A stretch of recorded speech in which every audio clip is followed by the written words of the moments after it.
Hey y'all, Marc, Pure South Pastures.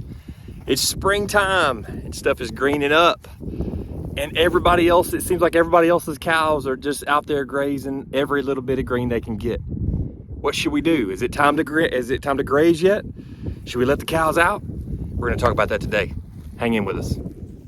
It's the bio borders right down there on that fence line, and that is flowing with water today because we got so much rain last night.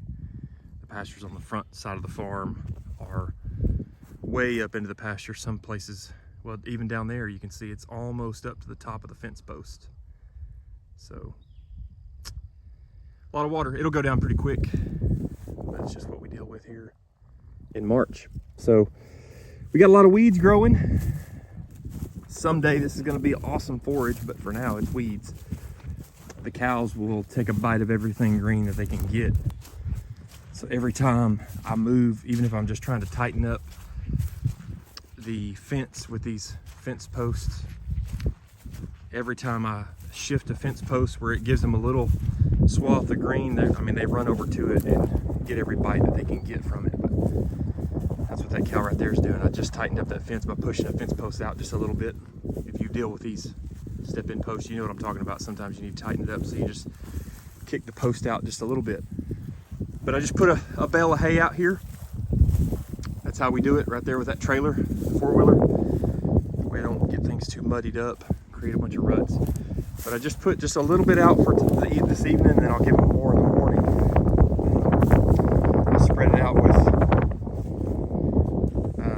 the pitchfork, and they're nibbling on it. Look at those calves, eating grass, eating hay, wearing it out. Love those half South Pole calves. But I was thinking today, we went away for about 36 hours, ran up to Branson. We're in central Arkansas. We ran up to Branson, and I was coming back and I was seeing all the green pastures and wide open gates. You can see even over here on this hillside, see that other hillside is where we roll out a bunch of hay, and you can see how green it is. There's a lot of green grass over there. And I was looking at all these cows on the way home from the highway. I was just seeing all these cows out grazing green grass. And I'm telling you, man, it just did something to me. I just there's something that just, you want your cows to be able to get out on green grass. But it's like delaying gratification for ourselves. Like if you can delay gratification so many times, that discipline is going to create something better in your life. And that's what we're trying to do with these cows right here. They've got this strip of paddock, and I've given them this, and we've fed several bales of hay on it up on this high ground. But I'm just holding them back. I'm giving them hay for now, even though there's some green grass on the farm. I'm holding them back because we need to let that grass get a little bit longer. I remember listening to a talk that Gordon Hazard did. He's dead now, but if you've ever watched anything on YouTube by Gordon Hazard, that guy was a trip, but he was so smart. He's so cow smart. And he talked about how when the grass gets about an inch tall or eighth of an inch tall or quarter of an inch tall, everybody thinks that's time to let the cows out. And he said that's not the time to let the cows out, because what you're going to do is you're going to damage your ability to grow grass the rest of the year. And so that's what we're doing. I mean, they're eating this down pretty good, but we're trying to let everything else grow while we feed hay. Even though I want to let them out, even though I want them to be on green grass, I want to quit feeding hay with everything in me. But it's not time yet. We've got to let the grass grow. We got to delay the gratification of feeding hay today and discipline ourselves and discipline our cows so that the rest of the year won't be hindered. Because if we go in there now and we take off that little bitty blade of grass, not only is it not very nutritional, it's just kind of washy, they call it. It'll just go right through them. It's not going to give them much nutrition, and it's going to set that forage back for the rest of the year. It's going to hurt its ability to grow any length in the future. So when you think of a blade of grass or a plant as a solar panel, the more solar panel you have, the more ability it is to collect sunlight and turn that into energy and grow that plant. And so when you nip it off first thing down on the ground, then you hurt your ability to grow grass from then on, and it'll set that plant back and hurt you for the rest of the year. So believe me, I've done it. I know. Been doing this. Been doing it for two full summers now, and I've done it both years. And so this year, I'm trying to learn from my mistakes and just be more disciplined in our decisions. So I'm not saying that from a standpoint of like I really have done this well and have always done the right thing. I've learned the hard way. And so hopefully this year's gonna look different. So that's why I'm so excited for you to be along for the journey, because you can see what we have now. It ain't much. I mean, this is it's rough, but it's gonna get better. It's gonna get good. And the cows are doing good. They're eating hay, and look at this girl. You know, when you consider her rumen is right here, right in front of that bone. If she was empty, if she didn't have anything to eat, then that would be sunk in. Look at this girl right here. That would be sunk in if she was hungry, didn't have anything to eat. These cows aren't hungry. They're eating hay and they're doing well on it. Why? Because they are genetically bred to not. They don't have to have any kind of grain. You don't have to supplement them. Just give them hay. They do better on grass. Don't get me wrong. They do a lot better on green grass. And I'm ready to get out of the winter, but right now they're doing pretty good on this hay. I don't have a whole lot of hay left. I probably got about 18 days.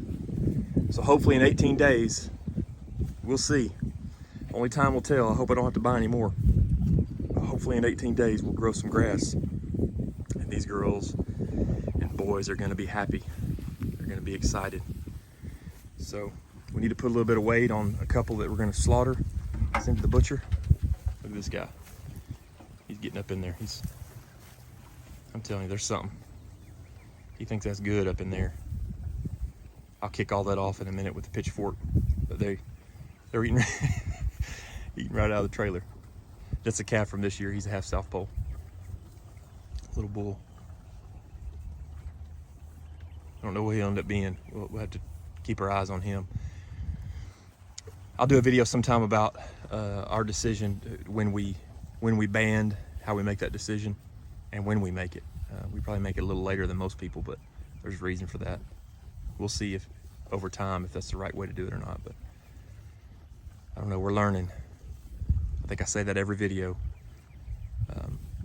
There are some things that I'm pretty confident about in this process, and there's a whole lot that I'm not confident about at all. I'm just learning as I go, and if you've ever done this, you know that's kind of how it goes, right? That's what you do. You might think you're right, and nature and animals will prove you wrong. But it's a good night, Saturday night out here with the cattle. They all are looking good. They are tearing that hay up. Look at that boy. I know he's lost some condition, but he still ain't hurting. He's not doing bad. He's doing good. This girl right here just had a calf. She don't have the highest body condition score, but she's doing good. This girl here is nursing a calf and probably bred back. This boy here, he's gonna be steak before long.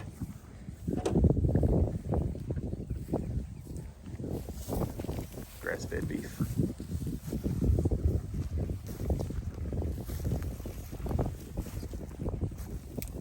I love watching those calves eat hay. Look at that. Isn't that cool? I love it. Well, I gotta get out of here. Got stuff to do. Gotta get ready for tomorrow. Finish wrapping up some thoughts for that. But remember, discipline, delayed gratification almost always produces a better product. That's what we're trying to do with these animals, and hopefully our pastures are going to be better for it, and then our animals are going to be better for it the rest of the year. So we want to get some length on our grass before we go in and graze. Then we want to move across it fast and try to keep some length to it. Don't graze it down to the ground so that it can continue to gather sunlight, continue to grow and grow faster, and produce some better forage. So, hey, thank you guys for watching. I should have told you earlier, but if you'd be so kind as to hit that subscribe button, I really appreciate you doing that. The last week has been incredible. We've seen a bunch of people jump on the journey with us, and so that's cool. Jump on there, hit the subscribe button, hit the like button, share with somebody that is doing this or is interested in this stuff, or if you just, maybe you're in the city and you just want to come along for the ride and just kind of enjoy the journey with us, however you want to do it. We're just glad that you're there for us and with us. So, hey, God bless you guys. Hope you have a great day. Hope the Lord blesses your days, your nights, and tomorrow's Sunday. We're going to go and worship and have a great day at church tomorrow. So God bless you guys. Have a great day.